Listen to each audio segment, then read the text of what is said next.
Hello friends, কেমন আছো তোমরা? মিনি ব্লগে সবাইকে জানাই অনেক অনেক ভালোবাসার ওয়েলকাম। চলো, আজকে আমি কোথায় যাচ্ছি তোমাদের সাথে সেটাই শেয়ার করব। দেখো, রেডি হয়ে গেছে আর নিয়ে নিচ্ছে একটা স্টোল। এখন আমি কোথায় যাব?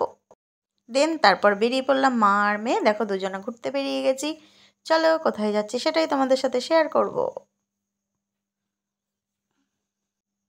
তারপর চলে যাচ্ছি। এখন কোথায় জানো? এখন চলে যাব মাংসের দোকানে। দেখো, মাংস কিনতে চলে এসেছি। আর দেখো, মুরগির ঠ্যাং দুটো ধরে কেটে দিল।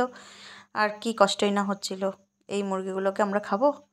যাই হোক, দাঁড়িয়ে থেকে কাটিয়ে নিলাম মাংসটাকে। তারপরে চলে আসলাম ফুচকার দোকানে ফুচকা খেতে। ফুচকা না খেলে হয়? মা মেয়ে দাঁড়িয়ে পড়লাম ফুচকা খেতে। তারপর ফুচকা খেয়ে চলে আসলাম বাড়িতে। আর দেখো, মাংস নিয়ে চলে এসেছি। মাংসটাকে এখন প্যাকেট থেকে বার করে নিচ্ছি।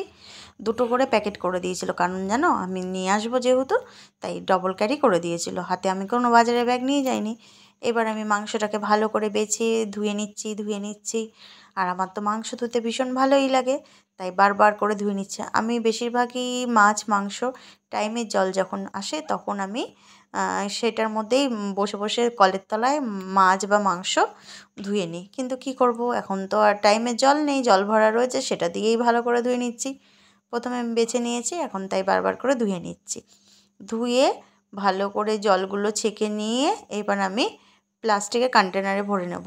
কারণ কি জানো, এখন আমি তো ফ্রিজে রেখে দেবো। এটা হলো কালকের জন্য, আগের থেকে এনে রাখলাম। দেখো, ধোয়ার মাঝখানেও একটা রক্ত ছিল। যাই হোক, পরিষ্কার করে তো নিয়েছি, আবার কালকেও ধুতে হবে। এবার কন্টেনারে ঢাকনাটা আটকে নিলাম। তারপরে এখন ফ্রিজে ঢুকিয়ে দেবো। দেখো, ফ্রিজে ঢুকিয়ে দিচ্ছি। আর ফ্রিজটা যেন বন্ধ রয়েছে, কারণ যাওয়ার সময় মেঘ ডাকছিল, সেই কারণে ফ্রিজটা বন্ধ করে গেছি।